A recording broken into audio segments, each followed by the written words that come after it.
There is no better way to change the trajectory of your life than to change your environment. I literally just got back from the gym and I bumped into a mate from school that I haven't seen in years. And we were talking about how he's starting to feel like he's getting into a bit of a rut. He's stuck in a job that isn't necessarily fulfilling him. But late last year, he went on a holiday to Europe with another friend. And when they were away, they found themselves starting to become a new version of themselves.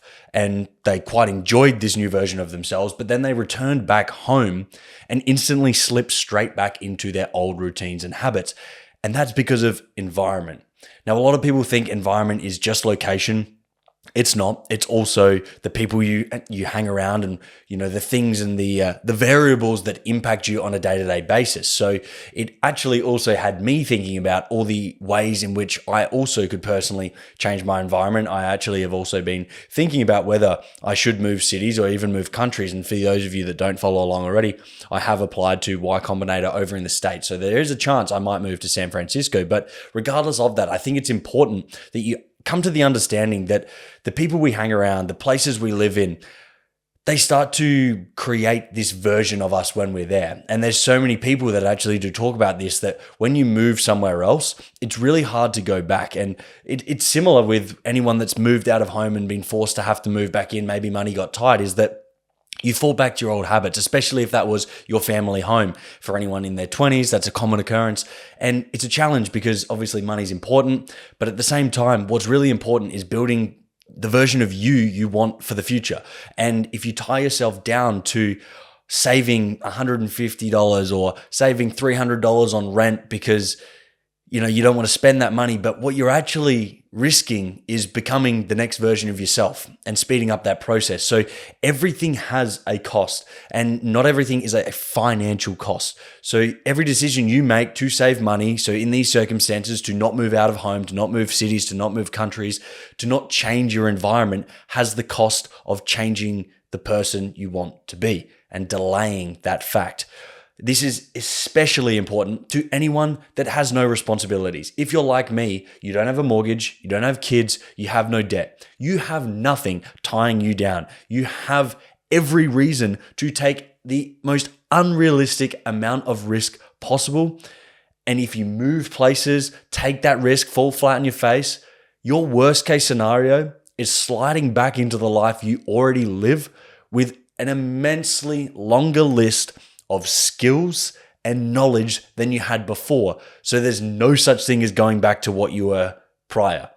But you got to give it a good red hot crack. You can't just move somewhere and move jobs or, get out of a relationship just to go back to it in 2 months because that was what was comfortable and you got a little scared that things got a little hard. No, you got to commit to this thing. You got to take the time to build yourself into that person. And at the end of the day, that first step, it comes back to my previous episode where we talked about actions over perfection, is that first step is the most important. Once you take that leap, it is so freeing. It's like all the weights just get relieved off of you and you wish you had done it sooner, but you can't go back in time. So the best thing is that you make that decision here and now, right? You start planning. You don't wait till next year. You don't be like, yeah, when I get back from this holiday or, once I got to use my annual leave or, me and my partner are, we're going on a holiday soon. I don't want to break up now. It's like, no, you cannot continue to delay these things. It's not fair on those around you, but it is not fair on you and who you want to be. It's your life. You cannot continue to live to the standards and the goals of other people. It's crazy to me. Ever since I was young, I've always had this desire to go above and beyond and, chase my potential. That's kind of my little motto is, let it rip and chase your potential. Because at the end of the day, winning thoughts, winning talk, winning action. And without winning action, nothing happens, right? There's plenty of people with the ideas. There's plenty of people that tell you they're going to do something. They're going to start the business. They're going to move countries. They're going to move cities. They're going to get out of that shit toxic relationship. They're going to find a new group of friends. And then 12 months comes by and they're still doing the same things. And eventually those people become a pain in the ass to be around because they don't know how to commit to their word. And your word is everything, not just for others, but more importantly, it is for yourself. If someone breaks a promise to me, yeah, it's a pain in the ass, it's annoying, but deep down, the worst part about that is the promise that you've broken to yourself. So if you feel like you want to try something different and you're not feeling like you've quite found yourself yet, just go, just do it. You don't even have to tell people depending on the decision. Now, obviously, if you're parting ways with a partner, it's probably wise to tell them and not to just book it and disappear. But if you want to start a business and you know your circle that you're currently in isn't going to be too positive around that, maybe you just do the thing and eventually they'll find out. But at that stage, you will be so comfortable with it that it wouldn't matter. Or maybe if they're that against it, you need a new circle. And I was also talking to this mate from school and I was saying that sometimes the easiest way to disconnect yourself from a group of people that you no longer want to hang around if you struggle with hard conversations is to move locations. Because if you physically move, it is really hard to fall back into the standards and the requirements of that group of friends. And I know, especially for someone, Adelaide, and for those of you that may also come from smaller cities around the world, is that, it's really easy to just kind of drift towards the same people that you did when you were 16 because everyone knows everyone and you're bound to bump into them. And it's this weird sort of, big town. Despite there being quite a lot of people and everyone knows everyone. So sometimes, and I need to maybe take this advice myself and get out, move, try something different.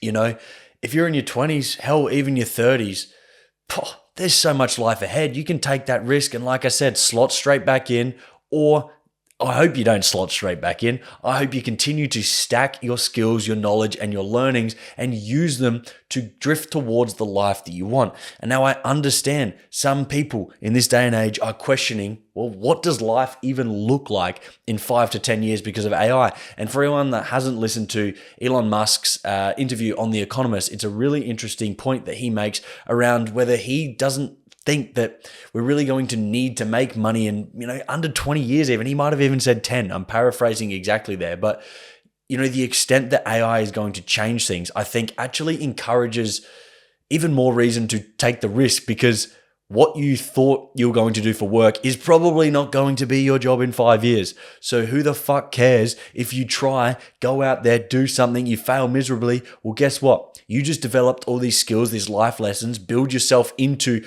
a much stronger, better, healthier version of yourself to now attack the new version of the world, which we don't really know what that's going to look like, which is exciting, it's scary, it's all these emotions, and it's totally fine to feel that way. But all I'd say is don't let that get in the way of you attempting to do something better for yourself. There's no reason why any of that should get in the way.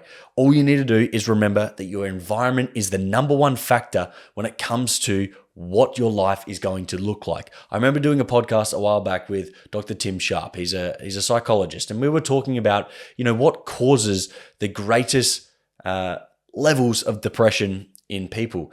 And sure, there, he seemed to back the point,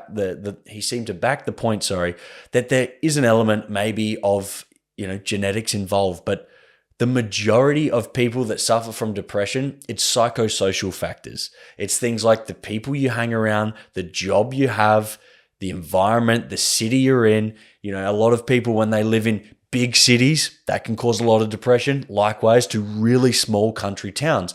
What they found was that most people that were quote unquote happier lived somewhere in the middle, your small to medium sized cities. So these psychosocial factors, the people you're interacting with, how healthy you are, do you exercise, do you enjoy your job, do you feel like you have a sense of purpose?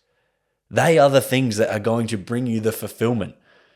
And that is a personal thing.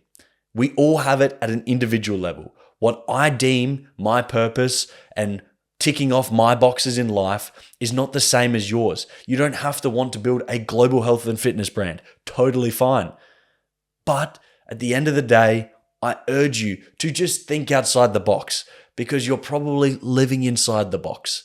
And what you don't realize is that anything that's out there that you deem unattainable, that you deem out of your reach, the people that have done those things and continue to do those things once upon a time had the exact same thoughts you're having right now. But they did something about it and they took the first step. Now, what you need to do is take the first step. And one at a time, you stack skills, stack your knowledge, change your environment, and you're going to be extremely surprised at the situations that brings you and that you find yourself in as a result of just taking a simple first step.